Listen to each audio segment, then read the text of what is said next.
وصدق رسوله النبی الکریم۔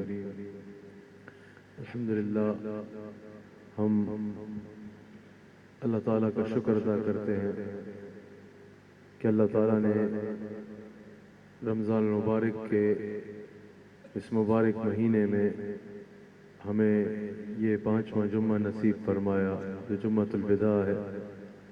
اللہ تعالیٰ حضور خاتم النبیین صلی اللہ علیہ وآلہ وسلم کا صدقہ ہم سب کا یہاں جمع ہونا اپنی بارگاہ میں قبول فرمائے، اور اللہ تعالیٰ ہم سب کے یہاں جمع ہونے کو ہماری آخرت کے لیے وسیلہ نجات بنا دے۔ الحمدللہ اللہ کا یہ گھر، اسلام کا، اہل سنہ و جماعت کا یہ عظیم مرکز، جب بھی یہاں آنا ہوتا ہے یہاں کی یہ رونقیں دیکھ کے اور ہمیشہ یہاں کا حضرت قبلہ مفتی صاحب کی زیر سرپرستی یہ خوبصورت کام ہوتا ہوا دیکھ کے دل خوش ہوتا ہے۔ اللہ تعالیٰ جو حضرات قبلہ کے ساتھ اللہ کے اس گھر کو اتنی خوبصورت زینت بخشنے میں اپنا کردار ادا کر رہے ہیں، اللہ ان کے مقدر کو سجا ڈالے، اور اللہ تعالیٰ ان سب کو دنیا و آخرت میں اجر عظیم نصیب فرمائے۔ آپ کے خطیب اہل سنت کی ایک یقیناً عظیم شخصیت، مفتی اہل سنت، ایک یقیناً باعمل عالم دین، ہم سب کی محبوب ترین شخصیت حضرت قبلہ مفتی سہیل رضا امجدی صاحب مدد اللہ العالی یہاں جس خوبصورتی کے ساتھ خدمات دین سر انجام دے رہے ہیں، یہ آپ لوگوں کو اللہ کا اس پر شکر بھی ادا کرنا چاہیے، اور حضرت کی شخصیت آپ کو مستقل رہنمائی کے لیے نصیب ہے، یقیناً یہ آپ کے لیے اعزاز بھی ہے اور اللہ کا فضل بھی ہے۔ اللہ تعالیٰ قبلہ مفتی صاحب کی توفیقات خیر میں، علم میں، عمل میں مزید برکت عطا فرمائے، اور حضرت کو اس زیادہ مستقیم پہ جس پہ چل رہے ہیں ہمیشہ استقامت عطا فرمائے، اور آپ کو اللہ تعالیٰ حضرت کی ذات سے مزید استفادہ کرنے کی توفیق عطا فرمائے۔ رمضان المبارک کا آج آخری جمعہ بھی ہے، جمعۃ الوداع بھی ہے، اور آج رمضان المبارک کا آخری دن بھی ہے۔ آج نماز مغرب کے ساتھ ہی یہ مہینہ ہم سے جدا ہو جائے گا۔ جب اللہ تعالیٰ نے ہم پہ روزوں کو فرض فرمایا یا ایھا الذین آمنوا کتب علیکم الصیام کما کتب علی الذین من قبلکم لعلکم تتقون، اے ایمان والو ہم نے تم پہ روزوں کو فرض کیا جس طرح تم سے پہلی امتوں پر بھی فرض کیا تھا، اور پھر اللہ تعالیٰ نے امت محمدی پر روزوں کو فرض کرنے کا مقصد بیان فرمایا لعلکم تتقون، تم پہ روزوں کو اس لیے فرض کیا تاکہ تم متقی ہو جاؤ۔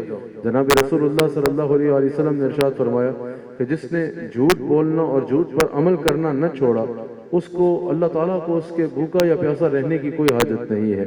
پھر حضور صلی اللہ علیہ وسلم ارشاد فرماتے ہیں کہ بعض روزے دار ایسے ہیں جن کو روزہ بھوک اور پیاس کے سوا کچھ نہیں دیتا، تو پتہ چلا کہ روزے کا صرف مقصد یہ نہیں کہ انسان کھانا پینا چھوڑ دے، روزے کا صرف مقصد یہ نہیں کہ انسان طلوع فجر سے لے کے غروب آفتاب تک کھانے پینے سے اور ممنوع اشیاء سے رک جائے، بلکہ روزہ آپ کو گناہوں سے پاک کرنے کے لیے آتا ہے۔ روزہ اس لیے آتا ہے لعلکم تتقون، تاکہ تم میں تقوی آ جائے۔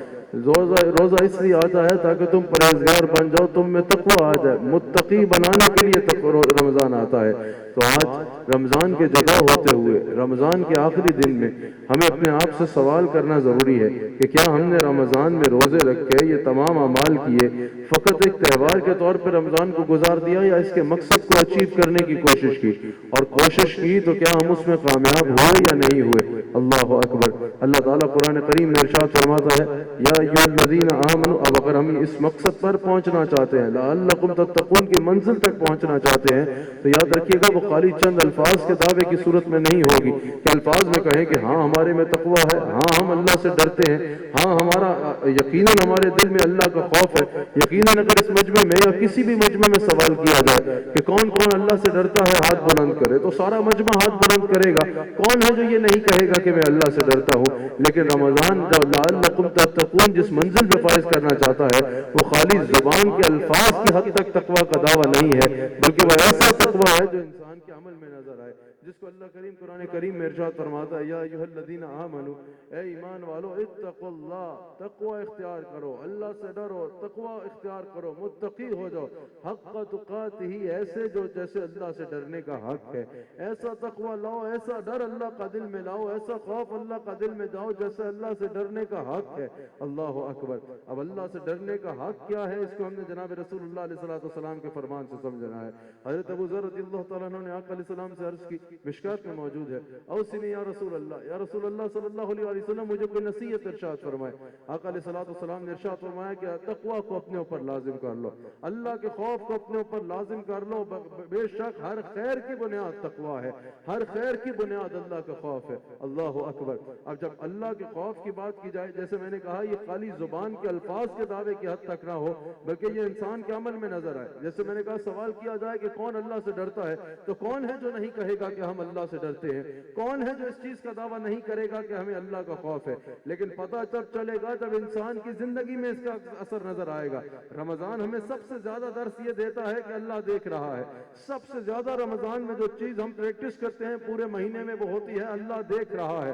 اور تقویٰ بھی سب سے پہلے جس چیز کا تقاضا کرتا ہے وہ یہ جذبہ ہے کہ اللہ ہر حال میں دیکھ رہا ہے۔ اللہ اکبر۔ رمضان میں کوئی بچہ ہو، کوئی بوڑھا ہو، کوئی گناہگار سے گناہگار آدمی بھی کیوں نہ ہو، رمضان کا روزہ رکھتا ہے، اگر دن کے وقت اس کو شدید بھوک یا پیاس لگ رہی ہو، کیا اکیلے میں جا کے کھانا کھا لیتا ہے؟ کیا اکیلے میں جا کے پانی پی لیتا ہے؟ اگر کوئی کہے چھپ کے کھا لو، چھپ کے پی لو، اس کا جواب ہوگا نہیں۔ کوئی بولے گا بھئی کون دیکھ رہا ہے، چھپ کے کھا لو، اتنی پیاس لگ رہی ہے، اتنی بھوک لگ رہی ہے۔ انسان گناہگار سے گناہگار بھی ہوگا تو جواب دے گا کہ میں چھپ کے بھی نہیں کھا سکتا۔ کوئی نہیں دیکھ رہا تو جس کے لیے روزہ رکھا ہے وہ تو دیکھ رہا ہے نا۔ رمضان یہ پریکٹس کراتا ہے کہ اگر تمہیں رمضان میں روزے کی حالت میں حلال اشیاء سے یہ تصور روک رہا ہے کہ اللہ دیکھ رہا ہے، تو غیر رمضان میں حرام اشیاء سے رکتے ہوئے یہ یاد کیوں نہیں آتا کہ اللہ دیکھ رہا ہے؟ رمضان المبارک سب سے زیادہ ہماری اس بات کی پریکٹس کرواتا ہے۔ رمضان المبارک سب سے زیادہ ہمیں یہ یاد کرواتا ہے کہ اللہ دیکھ رہا ہے۔ اب آپ مجھے بتائیے، اگر آپ کے بڑا آپ کو کوئی دیکھ رہا ہو کیا آپ گناہ کرتے ہیں؟ بس صحیح پہ تشریف رکھیں۔ اگر آپ کا کوئی بڑا آپ کو دیکھ رہا ہو کیا آپ گناہ کی طرف جائیں گے؟ کیا گناہ کا ارتکاب کریں گے؟ اگر آپ کو بچہ ہو اپنے والد کے سامنے گناہ کا ارتکاب کرے گا؟ ہرگز نہیں کرے گا۔ کوئی انسان گناہ کرنے لگتا ہے، اگر اسے گناہ کا موقع مل جائے آگے دیکھتا ہے، پیچھے دیکھتا ہے، دائیں بائیں دیکھتا ہے کہ کوئی انسان دیکھ تو نہیں رہا۔ اگر کسی کو دیکھتا نہ دیکھے تو آگے بڑھ کے گناہ کر لیتا ہے۔ تقویٰ اس چیز کا تقاضا کرتا ہے کہ جب گناہ کرتا ہے وہ انسان آگے پیچھے دیکھتا ہے، دائیں بائیں دیکھتا ہے کہ کوئی دیکھ تو نہیں رہا۔ اگر نہ دیکھ رہا ہو تو آگے بڑھ کے گناہ کر لیتا ہے۔ تقویٰ یہ تقاضا کرتا ہے کہ کوئی آگے پیچھے دیکھے نہ دیکھے، دل کو ہر وقت یہ خیال ہو کہ میرا رب مجھے دیکھ رہا ہے، اللہ دیکھ رہا ہے۔ اور پھر انسان اس چیز کا حیا کرے کہ جب اللہ دیکھ رہا ہے تو میں نے گناہ کا ارتکاب نہیں کرنا۔ انسان اس چیز کا حیا کرے کہ جب اللہ دیکھ رہا ہے تو میں نے گناہ کے قریب بھی نہیں جانا۔ سیدنا فاروق اعظم رضی اللہ تعالیٰ عنہ کا دور خلافت ہے، دیکھتے ہیں ایک چرواہا بکریاں چرا رہا ہے، کہتے ہیں کہ ایک بکری مجھے بیچ دو۔ اس نے کہا یہ میری نہیں ہے، میرے مالک کی ہے۔ کہا بے شمار بکریاں ہیں، اتنی بکریوں میں سے ایک آگے پیچھے بھی ہو گئی تو کیا فرق پڑتا ہے؟ بول دینا کہ بھیڑیا کھا گیا تھا، بول دینا کہ لشکر سے جدا ہو گئی تھی، کچھ بھی عذر پیش کر دینا، اول تو اسے پتا ہی نہیں چلے گا، پتا چل گیا تو کوئی عذر پیش کر دینا، میں تمہیں رقم دیتا ہوں۔ اب اس کو نہیں پتا کہ یہ سامنے امیر المومنین ہے، آپ اس کو آزما رہے ہیں، فرماتے ہیں میں تمہیں رقم دیتا ہوں، میں رقم دیتا ہوں، مجھے بیچ دو۔ مالک کو بولنا بھیڑیا کھا گیا، کون سا کوئی مالک دیکھ رہا ہے؟ حضرات جو ہزاروں کی تعداد میں اس مسجد میں جمعہ کے لیے حاضر ہوئے ہو، رمضان کے مقصد تک پہنچنا چاہتے ہو تو اس بات کی طرف غور کرو۔ سیدنا فاروق اعظم نے کہا تمہارا مالک دیکھ تو نہیں رہا، مجھے بیچ دو، اس کو کہہ دینا کہ بھیڑیا کھا گیا تھا۔ اس نے کہا این اللہ، مالک نہیں دیکھ رہا لیکن اللہ کہا ہے، اللہ تو دیکھ رہا ہے نا۔ سیدنا فاروق اعظم نے اس کو خریدا اس کے مالک سے، اس کو آزاد کیا اور کہا کہ تیرے اس ایک جملے نے کہ اللہ دیکھ رہا ہے، اگر مالک نہیں دیکھ رہا تو خالق اللہ تو دیکھ رہا ہے نا، تجھے دنیا میں بھی غلامی سے آزاد کرایا اور آخرت میں جہنم سے آزاد کرانے کا باعث بنے گا۔ انسان کے لیے سب سے ضروری یہ ہے کہ انسان اس بات کو ہر وقت ملحوظ خاطر رکھے کہ میرا رب مجھے دیکھ رہا ہے۔ انسان کے لیے یہ ضروری ہے کہ انسان کو یہ خیال ہو کہ اللہ دیکھ رہا ہے اور اپنے گناہوں سے سچی توبہ کرے۔ رمضان المبارک توبۃ نصوحہ کا تقاضا کرتا ہے کہ انسان اللہ کی بارگاہ میں صدق کے دل سے توبہ کرے۔ آخری جملے یہ ہے کہ رمضان المبارک کے جدا ہوتے وقت آپ کو علم میں ہونا چاہیے کہ آپ نے اللہ تعالیٰ سے کن گناہوں کو نہ کرنے کا وعدہ کیا ہے۔ میں نے تو صبح بھی ایک جگہ کہا کہ آپ کو کاغذ میں لکھ لینا چاہیے اپنے یاد کے لیے کہ یہ وہ گناہ ہے جس میں نے رمضان المبارک میں توبۃ النصوحہ کی ہے، نہ دوبارہ یہ گناہ کرنے کا اللہ سے وعدہ کیا ہے، اور پھر اس کے مقابلے میں اعمال لکھیے تاکہ ایک ڈاکومنٹ کی صورت میں آپ کے پاس موجود ہو کہ میں رمضان سے کیا لے کے نکل رہا ہوں اور رمضان میں کس چیز کو چھوڑنے کا اللہ سے وعدہ کر کے رمضان سے جدا ہو رہا ہو۔ جب کوئی اس انداز میں توبہ کرے گا کہ توبہ بھی کرے گا اور اس کے مقابلے میں اعمال صالح بھی اللہ کی بارگاہ میں لے کے حاضر ہوگا تو یقیناً اللہ تعالیٰ اس کی توبہ کو ضرور قبول فرمائے گا۔ لیکن سید الاولیاء حضرت سیدنا داتا علی حجویری رضی اللہ تعالیٰ عنہ ارشاد فرماتے ہیں توبہ اگر کوئی کرنا چاہتا ہے تو اس کے لیے یہ شرط ہے۔ پہلے مولا کائنات کی بات سن لیجئے، حضرت شیر خدا فرماتے ہیں کہ اگر کوئی توبہ کرنا چاہتا ہے تو اس کی توبہ قبول ہوئی یا نہیں ہوئی اس کو ایسے پتا چلے گا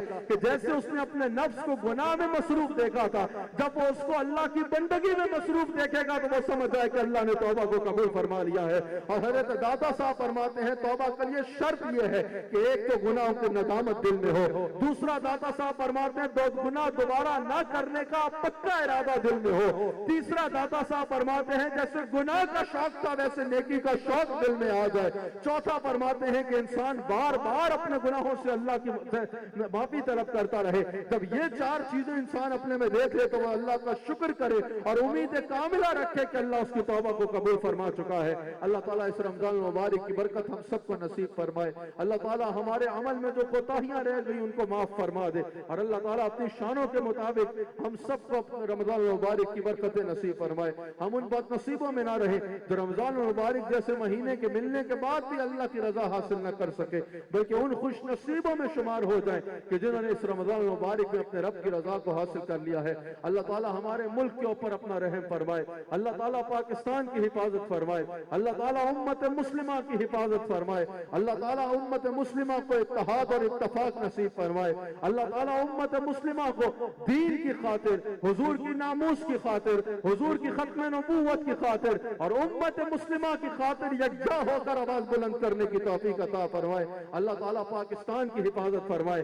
الحمدللہ اللہ تعالیٰ نے پاکستان کو ہمیشہ محفوظ فرمایا۔ پاکستان کا دشمن چاہے کتنی بھی طاقت سے پاکستان سے آ کے ٹکرایا، آپ نے گزشتہ مہینوں میں دیکھا، گزشتہ سال میں بھی دیکھا کہ پاکستان کے دشمن اپنی جتنی طاقت کے غرور کے ساتھ پاکستان سے آ کے ٹکرایا۔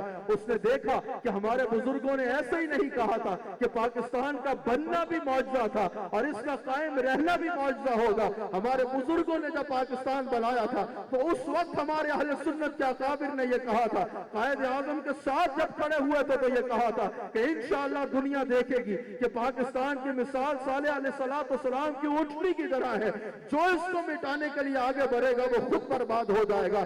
رمضان کی 27ویں کو یہ ملک جو اللہ نے ہمیں عطا فرمایا یہ کوئی عام ملک نہیں ہے، یہ وہ ملک ہے جس میں قانون ختم نبوت ہے، یہ وہ ملک ہے جس میں قانون ناموس رسالت ہے، یہ وہ ملک ہے کہ ریاست طیبہ کے بعد یہ وہ پہلی ریاست ہے جس کا قیام اسلام کے نام پر ہوا ہے۔ اور آج بھی دشمن کو یہ جان لینا چاہیے کہ سرحد کی اس طرف سے آئے گا یا اس طرف سے آئے گا، جس وعدے میں آئے گا انشاءاللہ پاکستان کی طرف میلی آنکھ اٹھانے والا پہاڑ کی طاقت بھی لے کے آئے گا تو انشاءاللہ پاش پاش ہوگا۔ اللہ تعالیٰ اس ملک کو اور اس ملک کے حفاظت کرنے والوں کو اپنی حفاظت میں رکھے۔ اللہ تعالیٰ ہم سب کے روزوں کو اپنی بارگاہ میں قبول فرمائے۔ حضرت قبلہ مفتی صاحب کو اللہ تعالیٰ عمر دراز بالخیر عطا فرمائے اور جس طرح ایک زمانہ اور آپ لوگ بھی استفادہ کر رہے ہیں اللہ تعالیٰ مزید امت مسلمہ کو اسی طرح حضرت کی برکات سے استفادہ کرنے کی توفیق عطا فرمائے۔ دوران گفتگو مجھ سے اگر کوئی غلطی ہوئی تو صدق کے دل سے اللہ کی بارگاہ میں توبہ استغفار کرتا ہوں۔